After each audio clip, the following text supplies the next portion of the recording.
I've had to search and search many options, beautiful things around me. But this day, I want to make a decision. I want to make a request to you. Okay. And I'll be glad to give me one thing that I desire. I've always wanted to be a woman who is both beautiful and godly, who follows God with the whole of her heart. I always wanted a woman whose desire is to reach out to people. I have found this attributes in you, and I want you this day to please be my wife. Would you please be my wife? Yes. Thank you.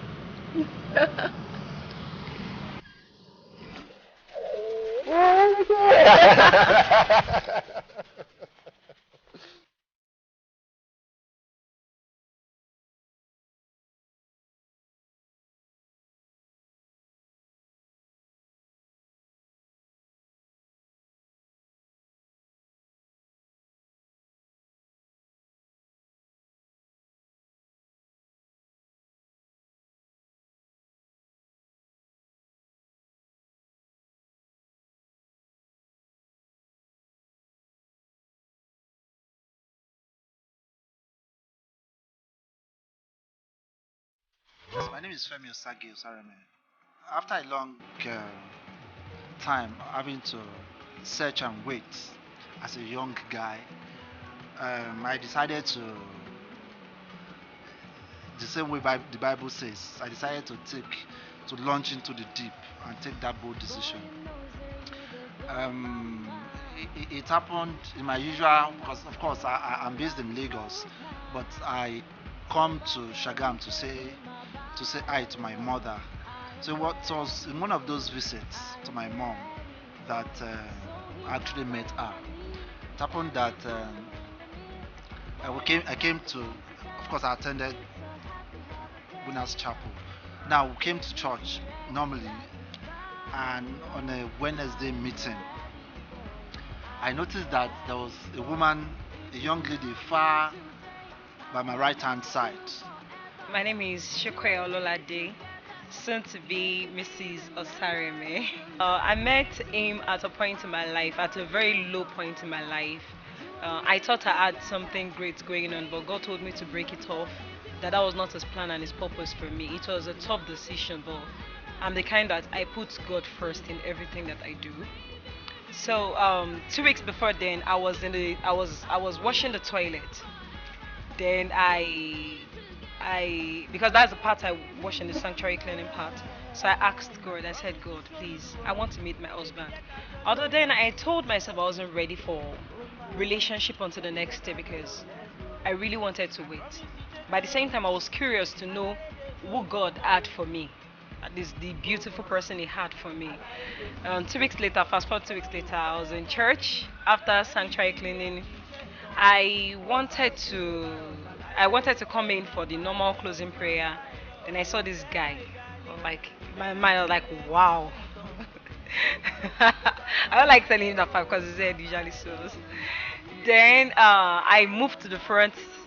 Something I did something very shocking. Like I actually looked at his finger whether I was not wearing the ring. Yeah. That's okay. That's funny though. Then in my mind, I was like, wow, thank God he's not taking. I'm like, I shall remove my mind. Like, what's wrong with you? Why you like that? Then I shall did my prayer, and I left.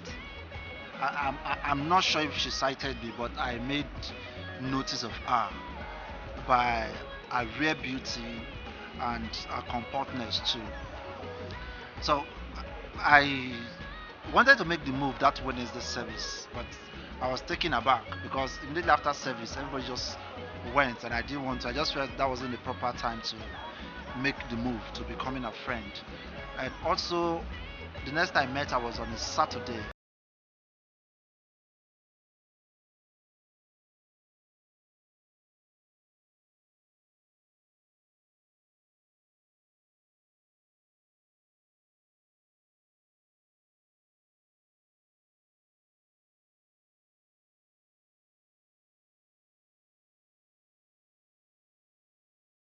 It's more hardworking than before. In fact, that was the only time I'd climbed the church to clean the upper part of the windows, all because I wanted the young lady to notice me. But deep down inside of me, I mean, I felt peace within me, because not that I was doing it for man alone. I was also serving. Just that it was so extraordinarily, I was extraordinarily working for her to gain my attention, so to say. But also that Saturday we couldn't gist. But the third time I was going to see her was the following day on a Sunday. Then the next day, I just started my fashion designing stuff. Then I made this beautiful white dress that I was really eager to put on to church. When I got to church, coincidentally, I was putting on a white. On that day, I chose to wear a white attire. She also chose to wear a white attire. So somehow the whole thing clicked. But then I was also an usher in church then, so I was the one that directed him. When I saw you, like, wow, this guy again. So after the service, he came to me. When he was coming, I was like, "Are you kidding me? This guy coming to talk to me?" Then he came, and I was like, "Good morning." I was like, "Good morning." I was speaking my best English. I don't know whether he noticed. I was like, "Good morning," and he said, "Please, how much are this shoe?" My heart broke. Oh. Because sincerely, those shoes were for young ladies, not for adults at all. So I was like 2,000 everything. While we're in church, the pastor said we had to move out of the church and dance around the church. Because I was shy, because naturally I'm a shy person. Before I knew what was happening, I had sighted her again, going out of the church, dancing around. I said, wow. So it's only me that will be seated in the congregation. I won't do that. To cut the long story short, the service was over, and everybody was going out. Our mom deals in our mom deals with clothes and shoes. So, and thankfully to God, she was not in charge of running errands for her mom on that day. She was now outside selling clothes and shoes for her mom after church service, by her daddy's car. I sighted her from afar, and normally as a guy, I had to summon enough courage to be able to take that bold step. I decided to find a very simple way to approach her without having to ignite any form of suspicion. I found one. I went to her. I said, "Good morning, madam. I'd like to. How much are these your shoes?" I pointed at one. I said, "Oh, you're a guy, but who would you want to buy it for?" I said, "Well, my mom." I found a way to quickly answer. I said, "My mom, but I cannot really remember her shoe size." I said, "However, I'll find out her shoe size and give you a call." It was not like that. But he doesn't know the size. I said, "Who?" And I said, "My mom." I was dancing and really inside my mind. That thank God is his mom. So I was like, "For your mom," he said he doesn't know the size. He said he's gonna find out. So the next thing he said, "My name is Femi Osagi." He always denies that part, but remember, a lady remembers everything, especially when she already likes the guy, you know. So I was like, "My name is Lolade." And I said, "So how can Femi see Lolade again?" And I said, "Sorry, you can't see me again." Then he said, "Can I have my number?" I said, "No." I didn't give it to him like immediately, like he said, although I later gave it to him. When I got home, I was just happy. I'm sure my mommy noticed that day I was really happy. I said, "Yes, I've hit a jackpot, thankfully to God." That evening, I couldn't wait. I was so eager to get across to her. I wanted to call her at 12 o'clock, but I said, "Hey, this babe, are you sure this babe will not suspect?" I said, "No." I couldn't wait. 5 o'clock, I made the call through to her. I said, "Please let her pick, because I was scared that she might not have saved my number." But to cut long story short, she picked my call. And instead of asking the shoe size or discussing the shoes, we got personal. I wanted to know her, and we discussed and discussed and discussed. Till today, I'm not sure I've ever gone back to asking about the shoes again, because what drove me to her was passion that I had for her, was the interest I had for her, and not necessarily the shoes. Then he said, "What do I do?" I said, I just finished service. I'm a designer." Then I asked him, and he said he was a student. My heart broke again. Like, seriously, a student? Why can't he just be a worker, for God's sakes? Then I was like, "Where?" He said, "Unilag." I said, "Now, wow." So when he even asked for my number, I just said no. Like, but there was something within me that I just gave him the number. Then I waited for his call. The call did not come. I was looking at time. Sure, this guy will not call. He didn't call. So later in the evening, his call came in. I was really happy. They we spoke. And then now told me that no, that he works, that his name is Masters. So that's how he's a student. Like blah blah blah. And that's how we started gisting. We became friends from one level of friendship. September 27, that same year, 2 months after. Yes, 2 months after. I told her my mind, and we are here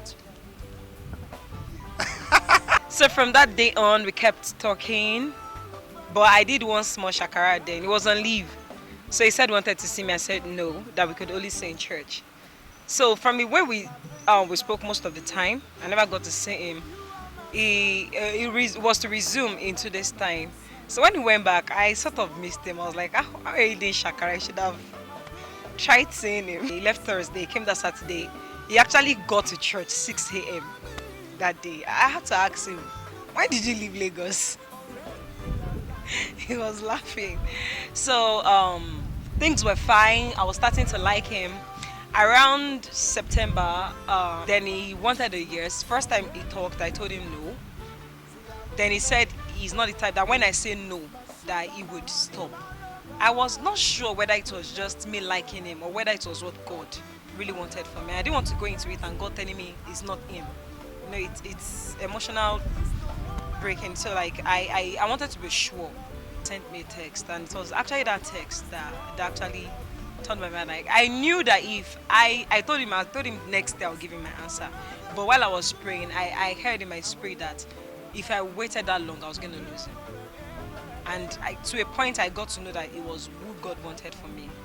So when he was in Lagos, and I told him if he wanted an answer, they would have to come to Shagam.